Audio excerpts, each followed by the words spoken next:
Alright, yo, what's poppin'? Welcome back to my Minecraft Aether Let's Play. Yo, I'm not really happy right now. So I figured I would play a game that makes me happy. If you stumble upon this video somehow, I suggest you stop watching and go somewhere else.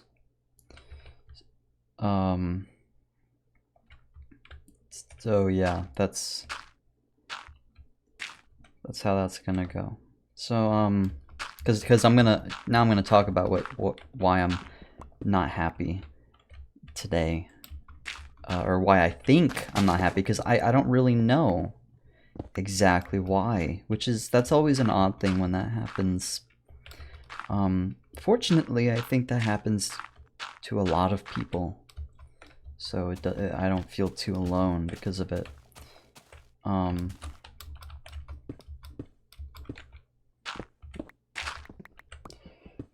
Pardonius, I'm so sorry, that's not why I'm sad.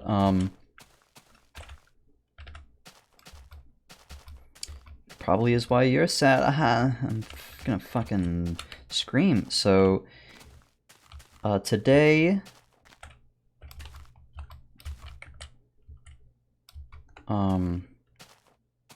I don't know. I think things have just been really overwhelming recently. I have autism, if you couldn't tell.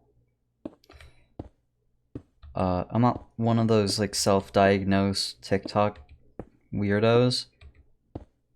Just to clarify, I don't want to be grouped in to a hive that I'm not part of. But I'm actually autistic. It's just because a lot of people have this like preconceived notion in their head of what autism looks like from, I don't know, fucking The Good Doctor or Atypical or whatever, and they're like, well, he's not autistic. He doesn't say, I am a surgeon, Dr. Han. I'm autistic, I'm not retarded. There's a difference. That's not funny. I'm sorry. It's very funny to me, though. And apparently I'm allowed to find that funny. So I'm sad, because I think today I've just been very overwhelmed. I've been working a lot. If you know, you know. If you don't know, let's just keep it like that. But I've been working a lot, and it has been very overwhelming. My fiance, who's the only person in the world who likes to spend time with me. What are those green blocks? Anyways, she's still in Latvia. She's going to be in Latvia for another couple months. Which isn't really great. That's not really ideal, to be abundantly frank with you. Hey, you want to see something crazy? Boom, movie magic. I got a bunch of holy stone to build across places with. Alright, so, actually, I want to go over there. Yeah, so, she's still in Latvia. And my only friend that I have, that's crazy to say. That's crazy to say and that actually be true, because at least before I had 2 friends, or so I thought, until one of them ended up being just this absolute asshole, two-faced weirdo, horrible person who like supports rape and racism and just all this awful shit. Just this really, like, he tries to date and groom children on the internet type of thing. He's just an awful human being all around, and I'm glad he's gone, but it's still kind of a punch to the gut when you lose a friend when you have so little. Regardless of I don't know, I don't really understand it, but that's happened recently. So, my only friend that I have, he's been going through a lot, I imagine. But he doesn't talk about it because he's a very stereotypical, like, manly man, don't talk about things. Well, he isn't sometimes. There's the sun god. He's a very hard fight. I just want to see if there's any... No, there's nothing in there. Because sometimes there's ore in there. Look at the blue slime. But he's been going through a lot, I think, and he hasn't been able to spend any time with me. Or he doesn't want to, at least. There's something like that going on. Whatever it is, I don't know, it just kind of makes me sad and lonely. On top of that, I'm really burnt out from what I'm actually doing, from working every single day, constantly, all day. And at the same time, I feel like I'm not working enough. And to coincide with that, I feel like what I'm working towards and what I'm doing doesn't matter. And I'm not really satisfied with it, because what I do is I make like these very high production value short films and documentaries about video games on my main channel. That, not this one, this one's just for me to talk about whatever, it's completely separate. But I look at it and I'm like, I'm talking about fucking video games. Like, be for real. I'm not, like, how can I take this seriously? When I look at, like, great artists, none of them have ever started out making, anything about video games. Usually. And I guess subconsciously I've been hammering into my head, it's because I'm not a great artist, I'm not a great anything, I'm not, necessarily talented, so to speak. I don't know. It's been very confusing, because my choice of medium was supposed to be one that connects my two loves, like the two things that I love to do, which is play video games and write stories. Like, I'm a writer, I want to write, that's what I want my, like, job to be. Is that water or is that a pillar? And I want, like, I want to like, I have published poems, which is, it's a really weird fact about me. I don't know what collection they're in, but I've published poems twice in a collection of poems. And I've published a short novella too. And I won't say what it's called or anything like that, because I just want to keep it completely separate. It was not successful. But, well, I mean, it was successful. It was successful in what I wanted it to do, so I'm happy with it. But yeah, so I have a novella published and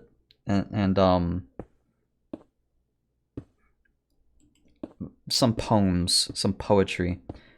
So like, what I want to do is write. I want to be a writer. But what came to me, I guess, sometime last year, I think in November or maybe October, was that there's a couple type of writers in the world. There's kind of, I mean, there's a lot of types of writers, but you can find them under two umbrellas. There's two umbrellas you can find writers underneath. There's reactionary writers, and then there's the non-reactionary writers. And to put that in like non-stupid, fucking over-the-top, arrogant, pretentious-ass terms, it means basically there are the writers that have articles written about them, and then there's the people that write articles. And that's how it works. Gee, that sounds complicated. No shit. And, I don't know, I've just been stuck in this mindset of, like, I don't want to be reactionary. I do not want to, like, I don't ever want to be reactionary. And I look at what all the things I've created, and most of it, unfortunately, falls underneath the category of being reactionary. I have written things that could be considered journalism, which journalism is important and it's needed and it's necessary for the world, but it's not something I want to do, right? It's not an umbrella I want to find myself under. Unless it's like gonzo journalism where it's through the first person and you kind of put yourself into it. I don't really want to do that, if that makes any sense. What the fuck? Oh, it's because of the sand. I got so scared for a second, dude. Okay,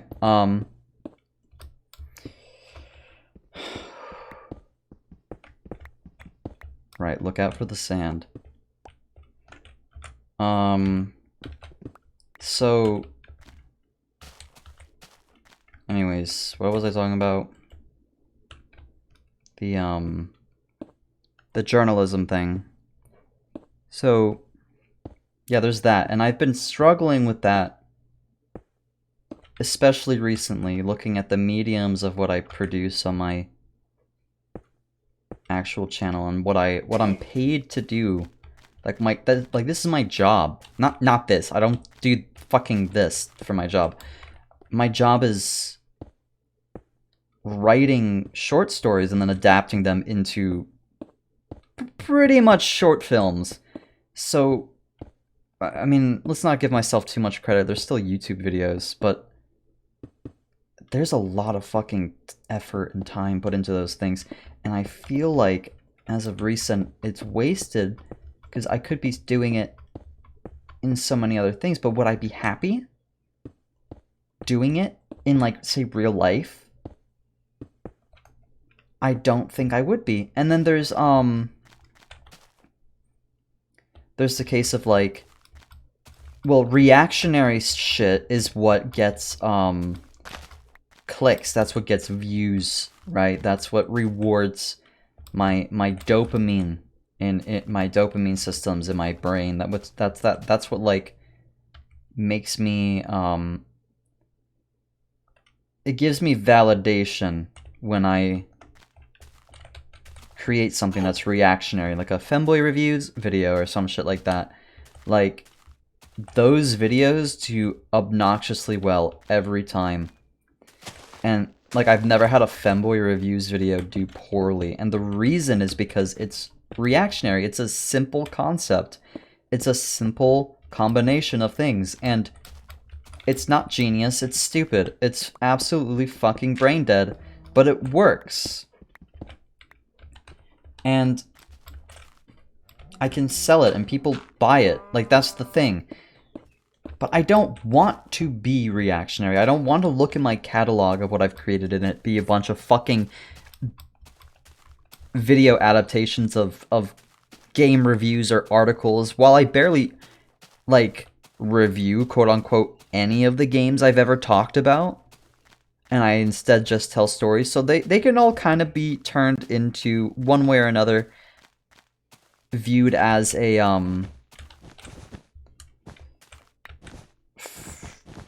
short stories.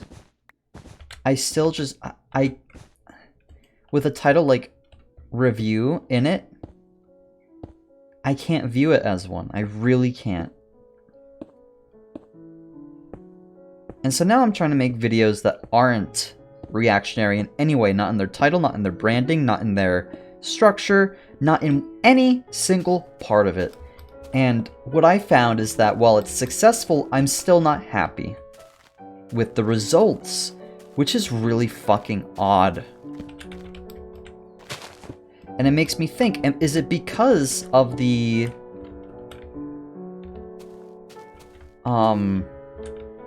I don't know, the medium itself? Is it because I'm confined right now, confining myself to making videos? Or is it because I'm making videos about video games? Or is it because I could be doing something so much cooler and I know that I can, but I'm not. It's like, all these questions fill my head and intrusively attack me. Ooh, another angel temple. Fuck yeah. When I get really burnt out like this. And I struggle a lot with being able to acknowledge exactly what the problem is. And on top of that, it's an anniversary reaction, which is something that happens to me, thank God, and a lot of people who have... Hold on 1 second. Never mind. I was gonna try and, like, delete my pickaxe. Oh yeah, can I do this? No. That's okay. But I've been having anniversary reactions recently, which is it's what it sounds like. It's when people who have trauma, like actual trauma. That sounds condescending. I don't mean it like that. People who have trauma, okay? Because trauma to me would be like life-ending to someone else, or it might not even be traumatic to somebody else. So I take that back by saying that. It sounds very condescending and inconsiderate. So what I mean to say is that people with trauma, usually people who have been diagnosed with PTSD or some extent of it, like there's a diagnosis called complex trauma, which people call CPTSD or complex PTSD. And while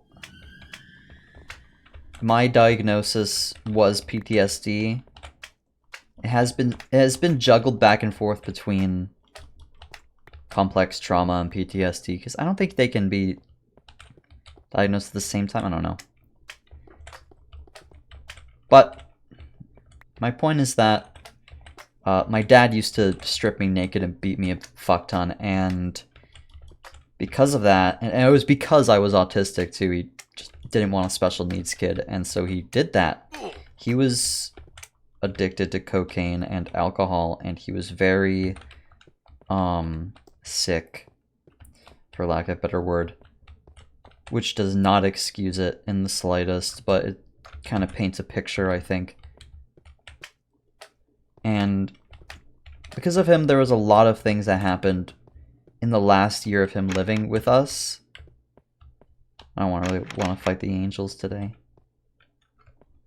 And because of that last year of him living with us, which was in 2018, by the way, that last year, there's a lot of things I don't remember because I was dissociated. And on the anniversary of those, of things that were really bad or days that were really bad, I would react, or I will react to them as if they're happening to me for the first time, because I don't remember them. Or I do remember them, and I'm just going through it again. And it's really shitty. It's very unfortunate. And I think today I'm going through both the burnout, right? And I'm also going through the anniversary reaction of something, because it is March 14th, which is Pi Day, the birthday of Albert Einstein and the death day of Stephen Hawking, fun fact. But whatever. I do remember today being rather eventful, or at least this week definitely was rather eventful. Because this was March was the last month that I lived with my dad. Because I had this big plan where I was gonna show my mom, like, how abusive he really was, and I was gonna, what I did was, like, I broke his guitars so that when he got home after cheating on her, and he got home to our fucking crack house, and my mom was already really drunk, and he was all high off cocaine, and my point is I got them to fight, and she couldn't run. Like, what she would usually do is she would run away from him, because of fucking course he would, but that would leave him with just me to take his anger out on. And she didn't know that, and I didn't tell her.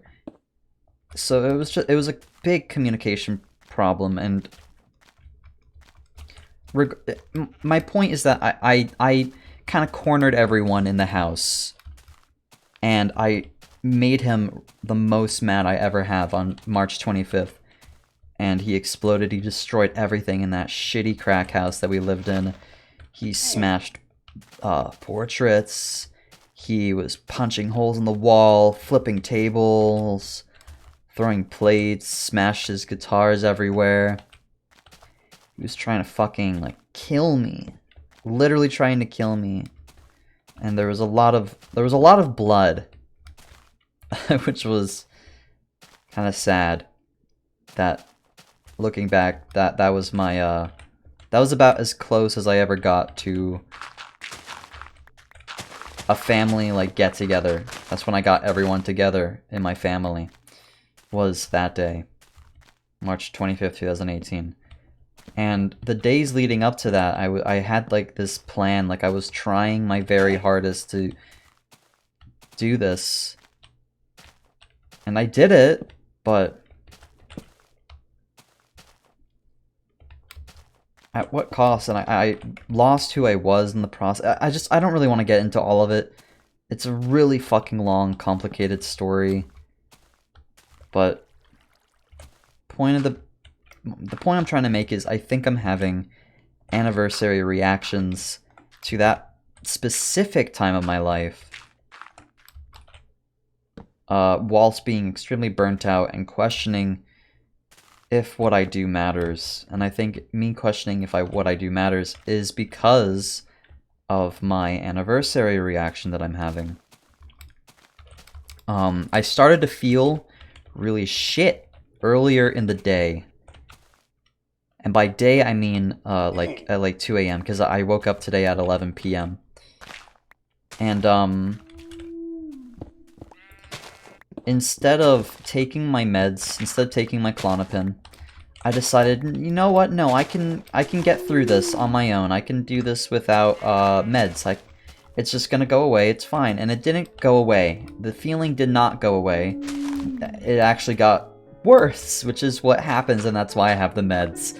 And, I know that, so I don't know why I tried to be stubborn today. I don't know why I chose to be stubborn and fuck myself over and give myself a shitty day when it could have been a good day. And it was a good day. The first half of today was really good. I got a good amount of work done. I'm proud of that work.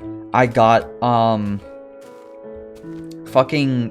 hung up a bunch of lights in my room, because I hang up Christmas lights in my room all year round, because I really fucking hate bright lights. I don't like lights that usually cast shadows.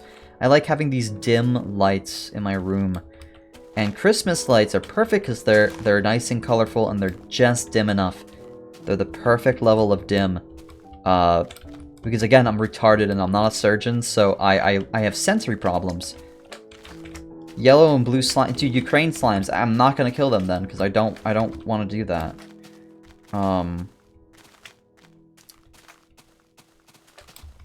But yeah, so I fucked myself today. Because I'm so hot. I don't know. I do find a lot of solace and comfort in being able to just rant on this channel, right? Because nobody gives a shit and no one knows what this channel is. I'm kind of just like yelling into the void. Or more like whispering into the void. And that makes me really comforted because I can just say what I want out loud and not care about what anybody thinks because no one's gonna see it. And that's really fucking cool, and I really like that. Because ever since on my main channel, I've garnished a very small audience. I have 11.5 thousand subscribers, which is fucking nothing. Like, if you look at my social blade, Actually, Jesus, it's been a long time since I've looked at Social Blade, but I think I'm like at this point, I'm probably like in the top 800 million channels now instead of the top 900 million. Like I'm not successful. Or I'm successful, sorry, but I'm not famous. That's what I'm trying to say. And I don't want to be, because this very small audience that I have is fucking terrifying. And I don't know how... there's no other word that properly describes having an audience of any type. And I fully agree with what Bo Burnham said at the end of Make Happy, where he says, if you can live your life without an audience, you should do it. But the tragedy in that is that no one can live without an audience nowadays. Everyone's performing. So, there's that. And I work in an industry that doesn't know I exist, with almost 20,000 people. Actually, no. Why am I overestimating myself? With around 12,000 people who thought I was cool enough to subscribe to me. And yeah, so that's my... Thanks for watching.